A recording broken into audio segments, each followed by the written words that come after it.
بسم الله الرحمن الرحیم. سلام او احترام دې ورسیږي. اوس بیا هم تاسو قدرمن لیدونکو ته هیله مند یم تاسو ټول جوړ او روغ اوسئ او د روغتیا جام پر خپل تنونو باندې ولرئ. لکه څنګه چې تاسو پوهیږئ زده کوونکو، نن بیا هم د یوولسم ټولګي د فزیک په ترڅ کې غواړم بل عنوان ته اشاره وکړم او پرې بحث وکړو. دغه زده کوونکو عنوان هم شامل په دې څپرکي کې دی چې تاسو زده کوونکو قوه ولوسته، همدې ترتیب باندې انرژي ډولونه مو ولوستل او مثالونه مو وکارول. نن بیا هم زده کوونکو یو ډول بل کار هم وایو. راځئ ښه زده کوونکو چې دغه عنوان څه شی دی او څه ډول کار ترسره کیږي پرې. هغه کار چې د فنر لخوا پر کتلې باندې ترسره کیږي هغه کار موږ نن پیدا کوو. خو مخکې د دې چې زده کوونکو پرې خبرې وکړو، تاسو د خپلو یوولسم ټولګیو د فزیک کتابونه راوباسئ. که یې نه لرئ ډسکرپشن ته په مراجعې سره پښتو چاپ کتابونه ډاونلوډ کړئ. یو سل اته دېرشمې او یو سل نهه دېرشمې پاڼې ته پام وکړئ. د نهې کې لومړی عبارت راغلی دی او بیا هم څو رابطې تشریح او توضیح شوي دي. له ځانه سره یې ولولئ او دغه ویډیو تر پایه پورې وګورئ. که څنګه چې یادولی شومه، د هغه کار چې د فنر لخوا پر کتلې باندې ترسره کیږي. تاسو زده کوونکو د کار د مبحث سره هم اشنایي لرئ، همدې ترتیب باندې کتله هم پیژنئ. ښایي دا ځل زده کوونکو که چېرته فنر هم تاسې پیژنئ چې موږ د فنر موارد د استعمال راتلونکي درسونو کې به هم د دولسم ټولګي د فزیک په ترڅ کې به یې ولولو. د بیرته ګرځېدونکې قوې په توګه باندې زده کوونکو ښهترین مثال موږ فنر کار کړی و. ښایي نن راځئ زده کوونکو که چېرته په هماغه فنر باندې قوه وارده شي په څه ډول باندې عمل کوي او څومره کار ترسره کیږي. ښایي هغه کار چې د فنر لخوا پر کتلې ترسره کیږي څه ډول ده.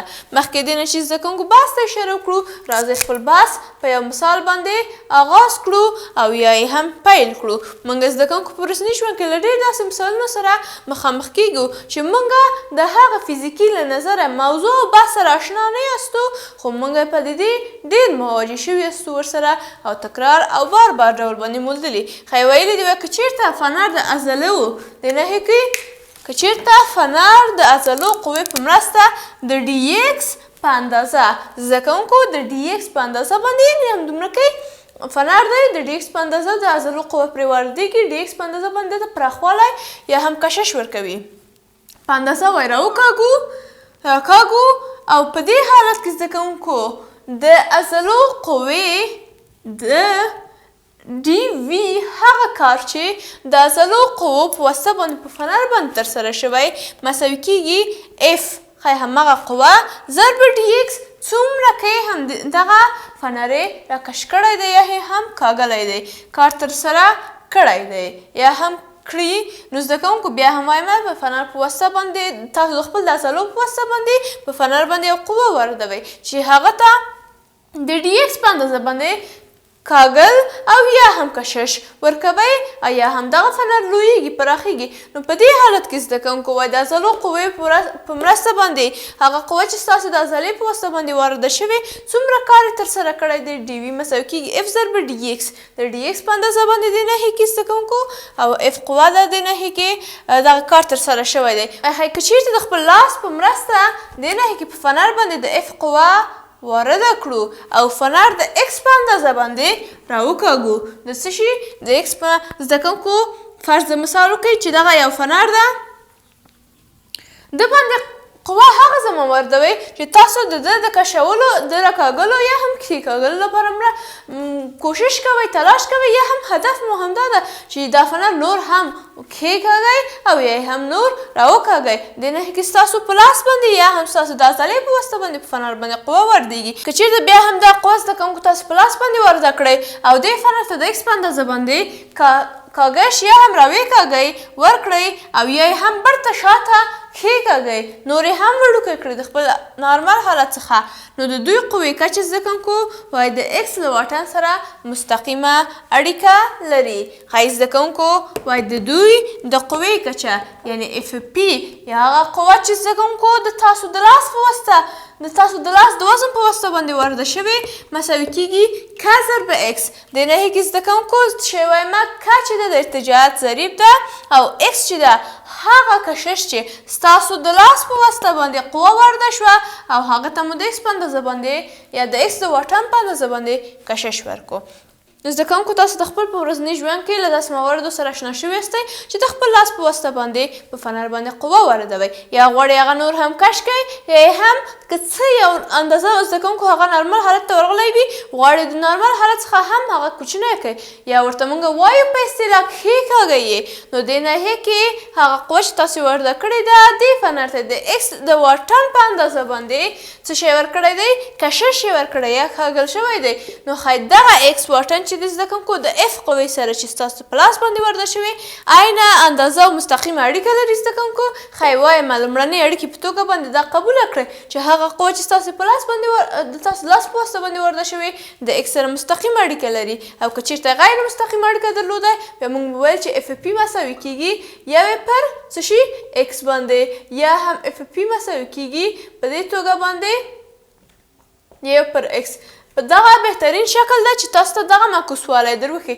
خو نه موږ داسې وایو چې اف پی اوس هغه قوه چې زموږ د لاس په واسطه باندې ورده شوې عین مستقیمه رابطه لري د اکس سره نو په دې توګه باندې لومړنۍ رابطې په توګه دا قبول کړئ ښایي زده کوونکو د فنر ارتجاعیت قوه بیا هم یو ځل تاسو ته معرفي کړم چې معمولا د هوګ قانون ته دغه فرمول مشابه ده او د هوګ قانون په اړه به تاسو راتلونکي درسونو کې د 12 ټولګي په فزیک کې به پوره معلومات ترلاسه کړئ نو زده کوونکو د ارتجاعیت قوه په دې ناحیې کې د څه شي قوه ارتجاعیت قوه اف اس مساوي کیږي چې زده کوونکو ارتجاعیت اس همدې دپاره ورکړی چې ارتجاعیت ده یا هم ارتجاعي قوه ده او راتلونکي درسونو کې تاسو زده کوونکو له تېرو درسونو څخه هم دې سره اشنایي لرئ خو دا هغه درسونه دي چې راتلونکي درسونو کې په جریان توګه باندې هره ورځ تکراریږي ښایي اف اس مساوي کیږي دې ناحیې کې منفي که منفي هم دې ناحیې کې د دې دپاره ده چې وایي چې زده کوونکو د ارتجاعیت قوه اف اس قوه او اف پی قوه سره په تضاد کې دي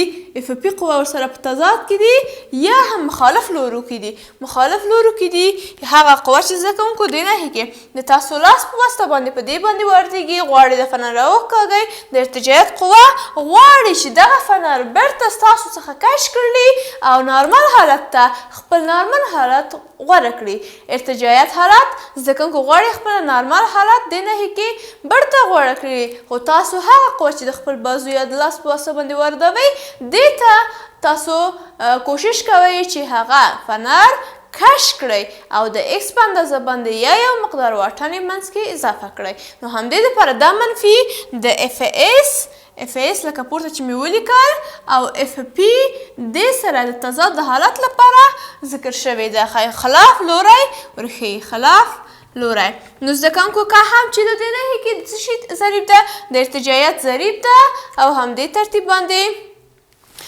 قیمت متفاوت او ستاسو ته معمولا په مثال کې دغه قیمت وړاندې کوي او درکوي او اکس هم زده کوونکو دې ناحیې کې تغییرات په طول کې ده څومره کې فنر کشش پیدا کړی څومره کې کاږل شوی دی او څومره نو زده کوونکو دا شوه د فنر ارتجاعیت قوه یا هم ارتجاعي قوه راځو رابشو زده کوونکو بیا هم چون دغه موارد زموږ درس عنوان ته دغه یو عمیق ارتباط لري یا هم په ارتباط کې دي نو د دې لپاره موږ راسو د خپل د عنوان په اصلي هدف باندې چې موږ باید رابطه زده کوو څنګه مثال عمومي ډول باندې پکې کارولی شو وایي هغه ترسره شوی کار چې د فنر یا هم ترسره شوی کار د فنر لخوا په ام کتلې باندې هغه کار چې د فنر لخوا په ام کتلې باندې ترسره کیږي نو دې ناحیې کې هم هماغه ترسره شوی کار د فنر لخوا محاسبه کوو چې بیا هم په ډبلیو باندې ورښیو یو پر دوه فورمول کې قرار لري او که هم لکه مخکې یادور شومه دې ناحیې کې د ارتجاعیت ضریب ورښیي چې قیمت متفاوت تاسو ته معمولا په سوال کې مطرح کیږي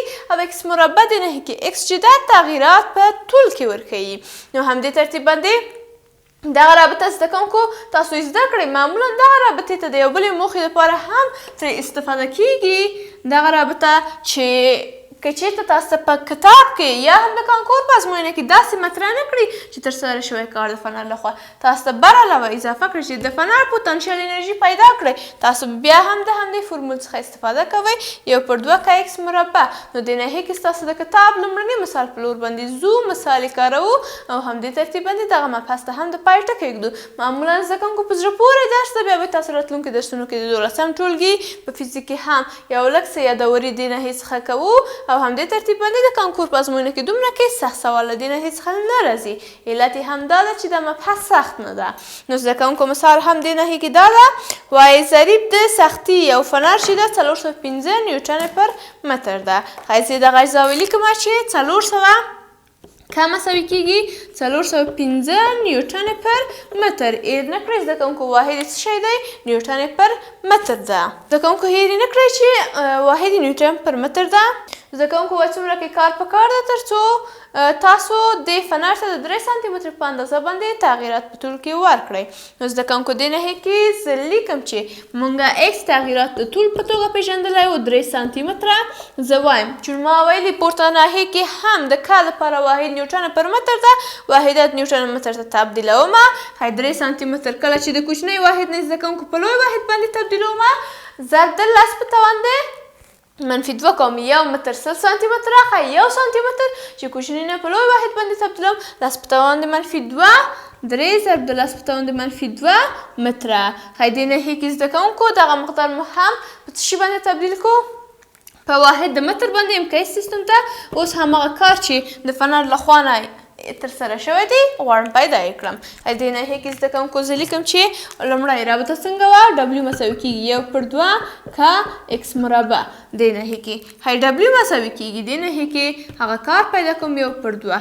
نو د کار پر ځای باندې زده کوونکو 415 ضرب د ایکس مربع پر ځای باندې لیکم چې 3 ضرب د لس په توان د منفي 2 کل مربع. ډبلیو مساوي کیږي 415 پر 2. دې ناحیې کې په خپله لیکم 9 ضرب د لس په توان د منفي 4. ښایي زده کوونکو ډبلیو آخري مقدار قیمت زه غواړم دې ناحیې کې ذکر کړمه همدغه مقدار یې. نو زه وایم چې مساوي کیږي 1.82.15 ژوله ضرب د همدغه ناحیه به لږ څه دې پله ولیکم. زده کوونکو دغه مقدار کار مساوي کیږي 1.82.15 ضرب د لس په توان د څو ژوله؟ منفي 4 ژوله. زه غواړم د منفي 4 ورک کړمه. ښایي زده کوونکو اشاریه لږ څه مخته راولمه. ښایي لیکم چې 1.8215 ضرب د لس په توان د منفي 1 ژول. واحد هم ژول. واحد هم ژول د زده کوونکو دې ناحیې کې مطابق عمومي ځواب شو. دې ناحیې کې به هم په ډېره واضح ډول باندې ولیکم چې 1.8215 ضرب د لس په توان د منفي 1 ژول د دې مثال ځواب شو. دغه مثال چې تاسو زده کوونکو ستاسو په کتاب کې راغلی و په دې ناحیې کې ما تاسو ته حل کو. نو تاسو د همدې رابطې څخه په استفادې سره 415 تقسیم د 2 کوئ او ضرب د 9 یې کوئ. یا هم دې ناحیې کې چون اختصارات نه کېدل ما مستقیم ډول باندې محاسبه یې حساب کړه. نو دا زده کوونکو هغه کار چې د فنر لخوا نه په ام کتلې باندې ترسره کیږي په دې توګه باندې محاسبه کیږي او رابطې هم تاسې په پام کې نیسئ او دا هم په پام کې نیسئ هغه قوه چې موږ په لاس واردوو د ایکس سره څه ډول رابطه لري. ښایي تر بیا زه ستاسو چوپړ کې حاضرېږم او تاسو ته بل مبحث تر بحث لاندې نیسم. تاسو تر هغې دمه په لویو بښونکي مهربان الله باندې سپارم. ښه وخت ولرئ. الله پامان.